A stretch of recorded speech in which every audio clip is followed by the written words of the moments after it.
Assalamualaikum warahmatullahi wabarakatuh.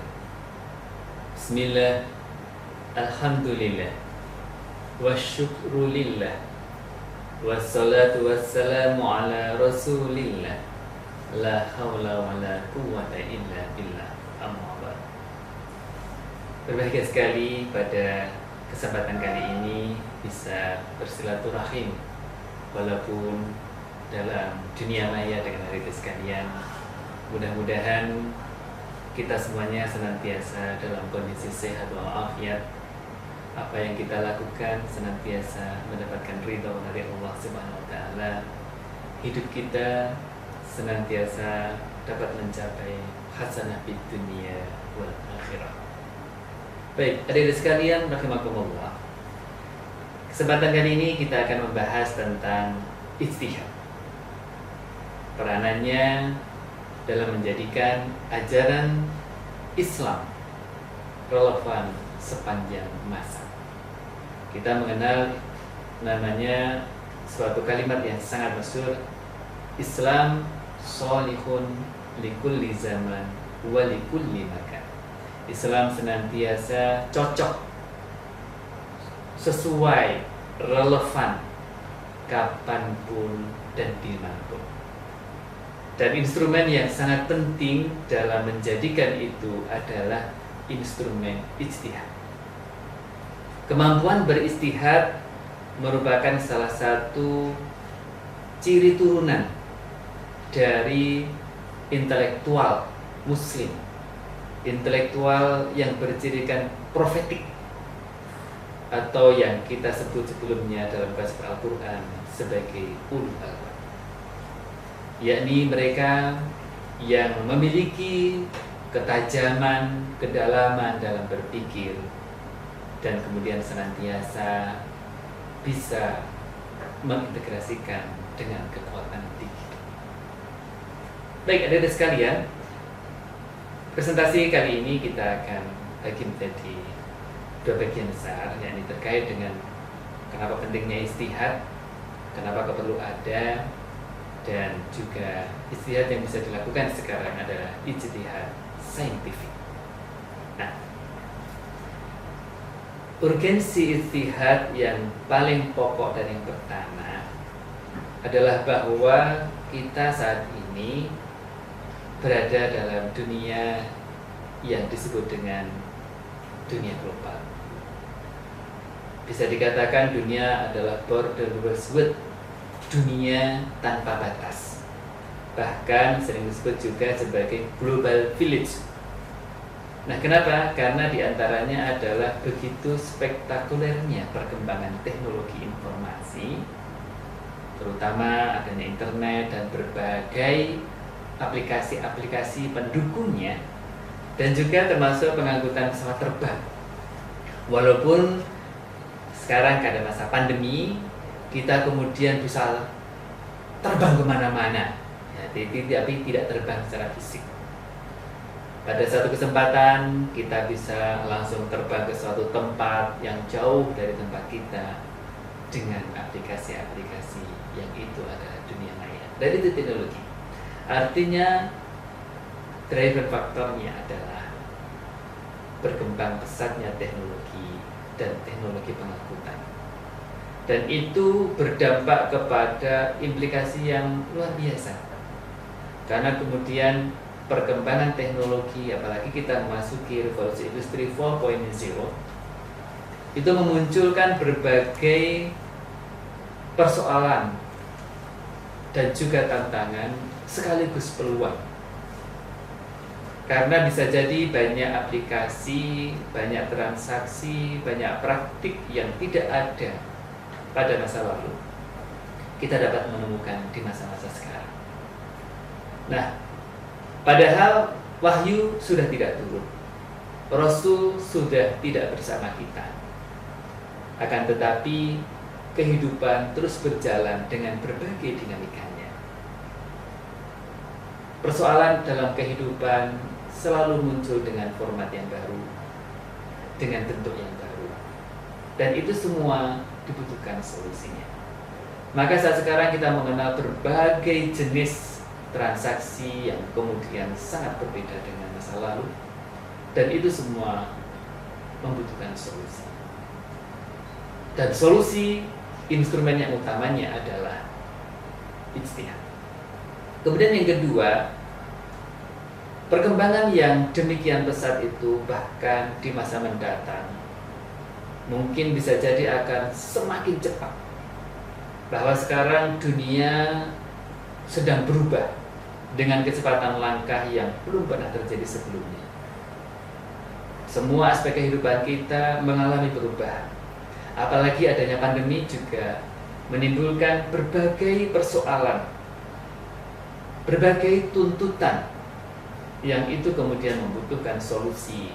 Bagaimana Islam memberikan jawaban yang tepat dan solutif sesuai dengan kondisi kekinian. Maka disitulah ijtihad menjadi sangat diperlukan. Masa pandemi misalnya, kalau dalam tuntunannya orang sholat itu berjamaah di masjid. Akan tetapi masa pandemi karena faktor terkait dengan hifdzun nafas, kemudian orang yang misalnya ada rasa sakit, ada flu, dan seterusnya, maka dianjurkan justru tidak sholat di masjid. Atau misalnya kaitannya dengan soft, pernah kita berarti kan soft sampai sekarang berjarak, padahal tuntunannya soft itu adalah rapat. Termasuk misalnya pernah ketika pandemi sangat ekspansif perkembangannya, dan kemudian ibadah di masjid harus dibatasi, sehingga bahkan beberapa masjid tidak sholat Jumat, padahal sholat Jumat hukumnya wajib bagi setiap laki-laki atau siapapun yang tergolong wajib di dalamnya. Nah, itu juga berarti membutuhkan ijtihad, sehingga apapun yang terjadi dalam kehidupan kita, semua tantangannya harus ada solusinya, dan di antara kendaraannya itu adalah ijtihad. Maka ijtihad ini menjadi media menjadikan Islam senantiasa sholihun likulli zaman wa likulli makan. Islam senantiasa relevan kapanpun dan dimanapun. Karena dalam Islam ada yang thawabit, yang sifatnya itu hukum tetap. Sholat fardu 5 waktu tetap wajib, sholat Jumat tetap wajib. Tapi ada ahwal al-mutakhayyirat yang itu kemudian bisa menetapkan hukum-hukum itu bisa mengalami pergeseran, dan itu adalah fungsi ijtihad. Nah, dalam konteks sekarang ijtihad dilakukan dalam bentuk yang jama'i. Bisa jadi sifatnya adalah kolektif dan menggunakan pendekatan-pendekatan yang saintifik, yakni ilmiah. Baik, adik-adik sekalian rahimakumullah, apa itu ijtihad? Ijtihad berasal dari kata jahada yang berarti pencurahan segala kemampuan untuk memperoleh sesuatu dari berbagai urusan. Artinya dengan kata ini menunjukkan bahwa pekerjaan ini memang lebih dari biasa dan bisa jadi memang sederhana. Oleh karena itu, mujtahid adalah orang yang memiliki kriteria, memiliki syarat-syarat tertentu. Nah, ringkasnya ijtihad adalah berarti sungguh-sungguh kerja keras untuk mendapatkan sesuatu. Nah, itu adalah makna dasar dari ijtihad secara etimologis. Nah, secara terminologis, bahwa ijtihad itu maknanya adalah memang pencurahan segala kemampuan secara maksimal. Kemampuan, apalagi di era sekarang, kemampuan itu dapat didukung oleh berbagai perkembangan teknologi.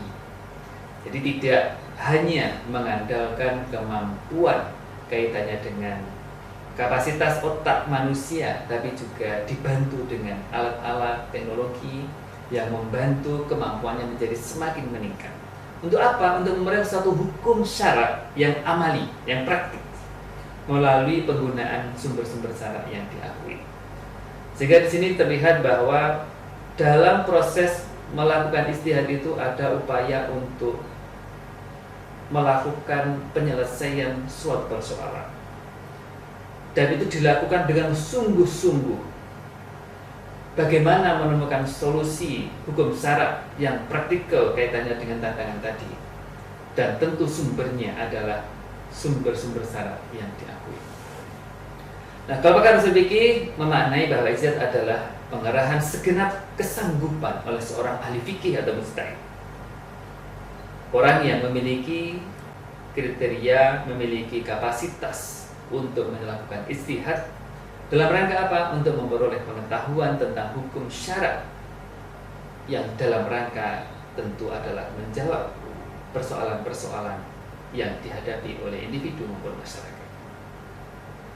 Nah, Ibnu Taimiyah sebagai salah seorang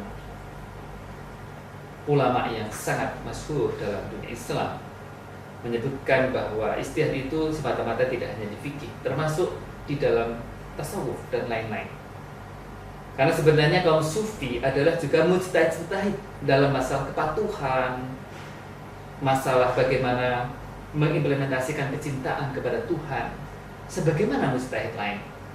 Dan sebenarnya karena antara Basrah dengan Kufah itu adalah daerah yang tidak begitu jauh. Kalau di Basrah itu adalah pusatnya sufi dalam masalah ibadah, dan hal ini adalah mujtahid. Dan juga di Kufah itu adalah mujtahid fikih yang terkenal, dan itu adalah juga mujtahid. Nah, sehingga kalau menurut beliau lapangan untuk ijtihad itu begitu luas, tidak hanya dalam konteks fikih.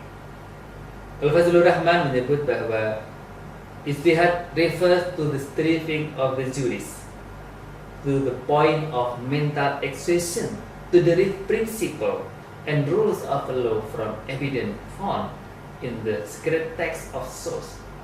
Secret text of source tentu dalam hal ini adalah Al-Quran dan Sunnah. Nah, dari sekarang rahimakumullah, itu adalah makna ijtihad baik secara etimologis maupun secara terminologis dari pandangan para ulama dan para cendekiawan. Nah, dalam konteks sekarang, ijtihad itu dilakukan dengan scientific. Apa itu scientific? Scientific adalah maknanya menurut atau berdasar ilmu pengetahuan. Biasanya dihasilkan melalui penelitian dengan menerapkan metode tertentu.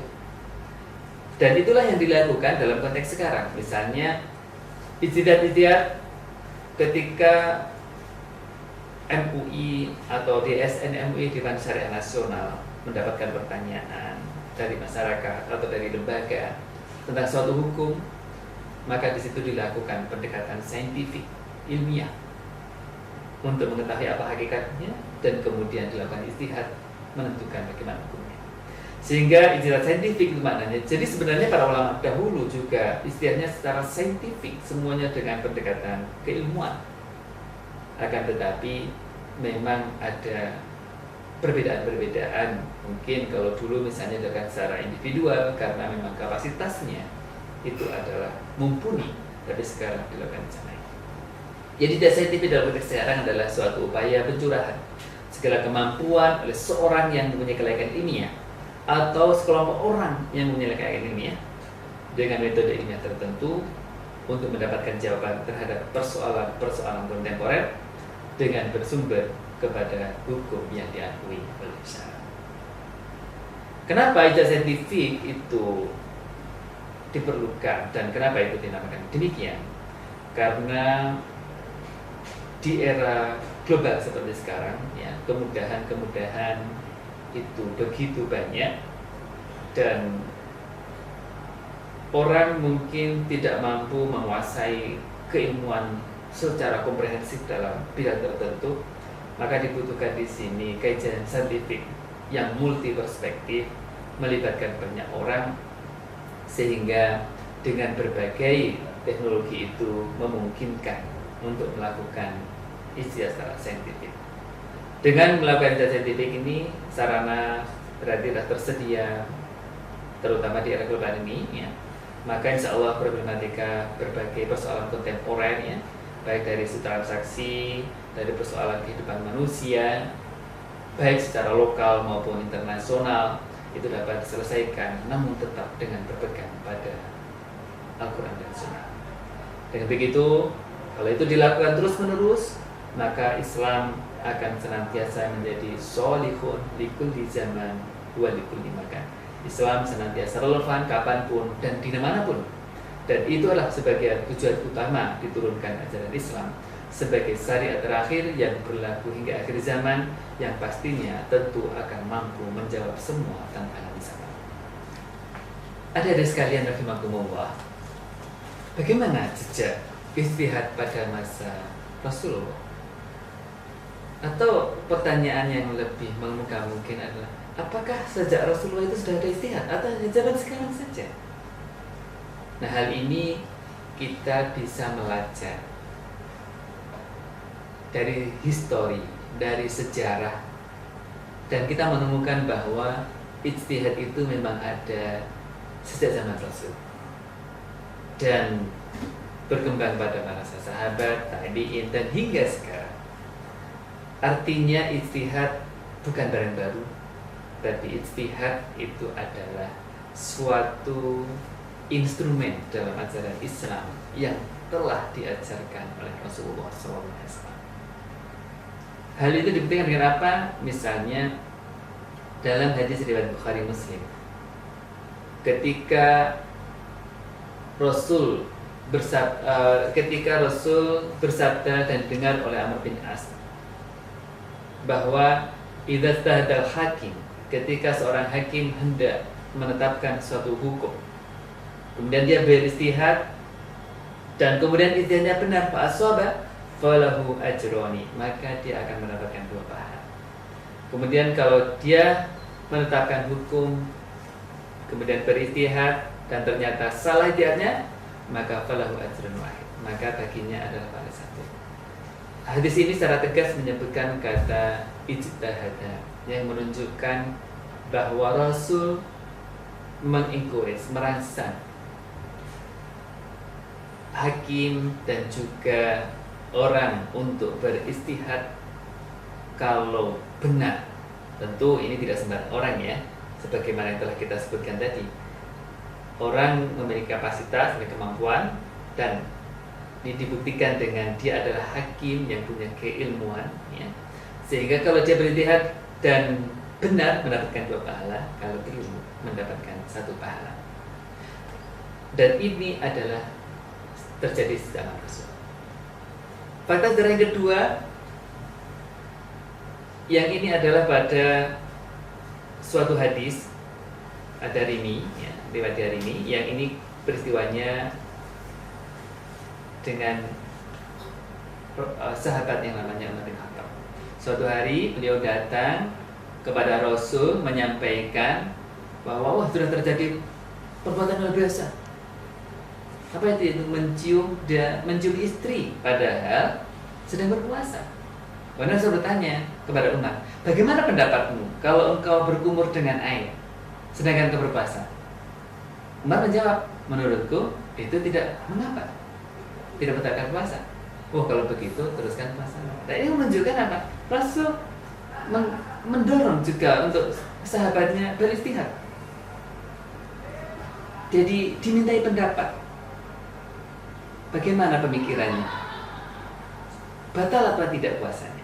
Nah, riwayat yang berikutnya ini juga terkait dengan 2 sahabat melakukan perjalanan, tidak ketemu air, kemudian tayamum, sholat.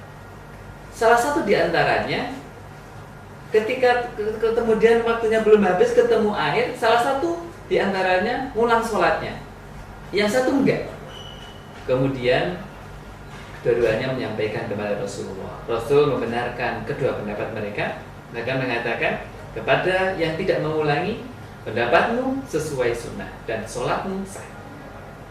Pada yang mengulangi, untukmu 2 kali lipat pahala. Nah, itu menggambarkan bahwa sahabat Rasul ketika Rasul masih ada pun juga melaksanakan istihad. Dan hadis yang terakhir ini yang kita kemukakan adalah hadis yang terkenal Mu'adz bin Jabal, dan itu juga menggambarkan tentang bagaimana sahabat Rasul yang Mu'adz bin Jabal saat itu akan diutus menjadi qadhi di daerah Yaman. Ketika ditanya akan hukumi dengan apa? Kitab Allah. Kemudian kalau tidak ketemu kitab Allah, dengan hadis Rasulullah, dengan sunnah Rasul. Kalau tidak ketemu, ya maka aku akan putuskan menurut hukum yang kemudian beristihad, ya, dengan cara beristihad. Dan Rasul memuji apa yang dilakukan oleh Mu'adz bin Jabal dengan segala puji hanya teruntuk Allah yang telah memberikan petunjuk kepada utusan Rasulnya jalan yang diridhoi Allah SWT. Dari hadis tersebut jelas sekali bahwa istihad ada pada zaman Nabi, dan itu timbul selain dari rangsangan Nabi, juga lahir atas inisiatif sebagian sahabat, seperti terjamin dalam hadis yang dua yang terakhir. Ada dari sekarang rahmatullah. Nah, bicara tentang bagaimana istihad tadi, tentu ada sumbernya dan tentu ada dalil hukumnya. Apa sumber dan dalil hukum dalam beristihad? Nah, ini terkait dengan dimensi teologis juga, bahwa bicara tentang firman Allah itu ada dibagi dua. Firman Allah yang azali berada di Lauhul Mahfuz, dan firman Allah yang tidak azali yang berada di bumi, yang berbentuk huruf, ya, berbentuk suara. Nah, sumber hukum, ya, masdarul hukum tentu adalah Allah dan Rasulnya yang menentukan dawabit, batasan-batasan dan hududnya, mana yang benar dan mana yang salah dalam suatu perbuatan hukum. Nah, dalil hukumnya adalah kitab Al-Quran, ya, yang berarti kitab Al-Quran yang kita baca itu adalah yang ada hurufnya dan ada suaranya. Nah, Al-Quran sebagai dalil hukum ini jelas sekali dieksplisitkan dalam surat Al-Baqarah 185. Hudalin nasi wa bayyinatin minal huda wal furqan. Bahwa Al-Quran itu fungsinya adalah petunjuk bagi manusia, membedakan antara hak dan batil, yakni Al-Furqan. Dan kemudian juga bahwa Al-Quran ini adalah harus ditaati, harus diikuti, dan itu ditegaskan dalam surat Al-Qiyamah 18 hingga 19. Dan juga ada hadis riwayat Imam Al-Hakim dan Al-Baihaqi, taraktu fikum amrayni lan tadillu in tamassaktum bihima. Saya tinggalkan dua perkara yang kalau kita berpegang kepada duanya, kita tidak akan tersesat selamanya, yakni Al-Quran dan Sunnah. Oleh karena itu, dalam Al-Quran terkandung dawabit, batasan-batasannya terkait dengan akidah, etika, masuk hukum amal. Nah, ini diantaranya misalnya akan dengan hukum Al-Quran tentang akidah, ibadah, berapa ayat, hingga hubungan kenegaraan, hubungan kaya dan miskin, semuanya juga diatur dalam Al-Quran. Nah, berikutnya sumber hukum yang kedua adalah sebagai dalil hukum adalah hadis.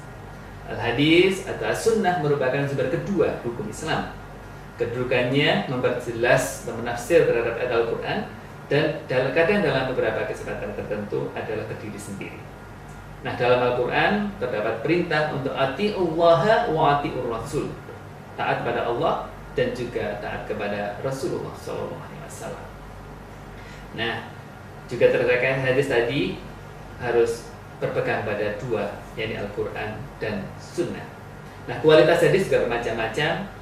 Tentu yang bisa dijadikan sebagai sumber hukum adalah mutawatir, ya, yang hadis yang sahih, yang kemudian klasifikasinya adalah yang bisa diterima sebagai sumber hukum.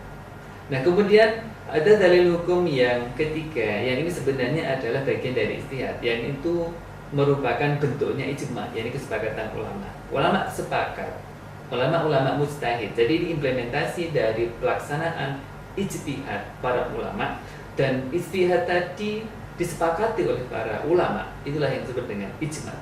Jadi ijma' merupakan kesepakatan ulama mujtahid pada suatu masa tertentu tentang hukum syara yang bersifat amali, praktik, ya, setelah wafatnya Rasul. Dan ijma' ini bisa menjadi sumber hukum Islam yang ketiga setelah Al-Quran dan Sunnah. Dan instrumennya adalah instrumen menggunakan ijtihad. Kemudian berikutnya yang juga disepakati itu adalah qiyas. Qiyas itu maknanya apa? Menganalogikan, mempersamakan, ya. Dan ini merupakan secara operasional mempersamakan suatu yang belum ada ketentuan hukumnya, yaitu al-far'unya, dengan sesuatu yang sudah ada ketentuan hukumnya dalam nas karena adanya kesamaan ilah. Jadi menganalogkan hukum yang persoalan baru dengan sesuatu yang telah dijelaskan oleh nas. Dan ini adalah termasuk dalam qiyas yang itu sebagai dalil hukum.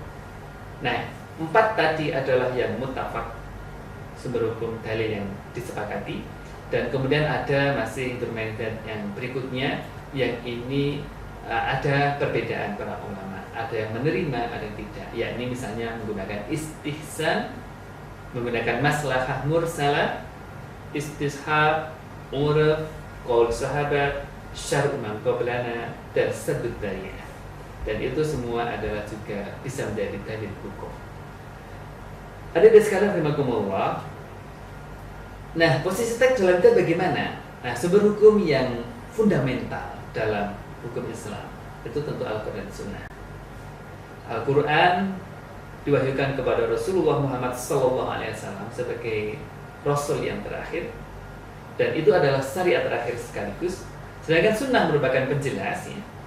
Dan kemudian walaupun terkadang menimbulkan hukum baru, maka dengan demikian syariat Islam yang berlaku hingga akhir zaman itu adalah sesuai dengan Al-Quran dan Sunnah tadi. Nah, sehingga ketika posisi teks dalam ijtihad ini adalah sebagai sumber yang mutlak, dan kemudian hasil ijtihad itu adalah sifatnya tidak mutlak atau sifatnya adalah bisa jadi berdasarkan masa tertentu atau berdasarkan kondisi tertentu. Jika kalau dalam Al-Quran juga ditemukan ada yang qat'i, jadi hukum-hukum qat'iyat yang ditegaskan oleh dalil yang kekuahannya tidak berubah karena perubahan ruang dan waktu ya. Dan ini yang tetap sepanjang masa. Dan yang dhani adalah yang interpretable, yang bisa diinterpretasi ulang. Nah, kenapa? Karena disinilah memang keluasan hukum Islam. Jadi ada yang qat'i, ada yang dhani, ada yang sawabit, ada yang mutaghayyirat, yang itu kemudian membuat Islam senantiasa fleksibel. Nah, jenis yang qat'i itu ada yang akidah yang qat'i. Nah, ini akidah qat'i ini dalil-dalil ya yang sebut subut, yang dari subut dan dalalahnya itu sudah sangat kuat.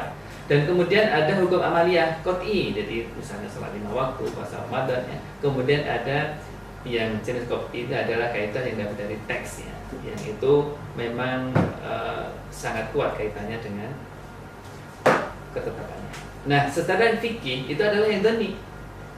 Jadi ini adalah area ijtihad, sehingga muncul di sinilah penalaran, pemikiran, pentarjihan, penelaahan, ya, perkiraan kemaslahatan, kebaikan, dan ini adalah produk fikih. Dan ini sifatnya adalah bisa berubah. Nah, karena apa? Karena yang dihukumi adalah yang dhani tadi. Dengan menggunakan metode ilmiah tertentu, dengan metode usul fikih tertentu, sehingga apa yang dihasilkan ini kebenarannya bersifat relatif ya, bisa berubah dan kemudian bisa dikritik dan kemudian juga bisa mendapatkan koreksi-koreksi dan pembaharuan. Dan yang pasti bahwa syariat Islam itu adalah diturunkan untuk kemaslahatan manusia. La syadid menyebut wa ma'lumun anna syari'ata innama wudi'at li masalihil khalqi bitlaq, bahwa syariat Islam itu dibuat adalah semata-mata untuk kemaslahatan makhluk secara mutlak. Kalau saya suka dengan menyebut aina makanat al maslahatu fatamma hukmuha, di mana nanti ada maslahat, di situ ada hukum Allah. Dengan demikian jelaslah bahwa teks dalam ijtihad itu sebagai sumber yang mutlak dan otoritatif, dan hasil ijtihad secara saintifik, secara jama'i itu juga tergolong dalam hukum-hukum fikih yang bersifat relatif, liberal, terbuka untuk diuji, dikaji ulang, dan juga untuk dikritik. Mudah-mudahan kita semua menjadi generasi umat Rasulullah yang senantiasa berpegang kepada Al-Quran dan Sunnah, dan terus mengembangkan semangat pembaharuan yang dilakukan dengan instrumen ijtihad. Terima kasih perhatiannya. Mohon maaf kekhilafan kekurangannya. Wassalamualaikum warahmatullahi wabarakatuh.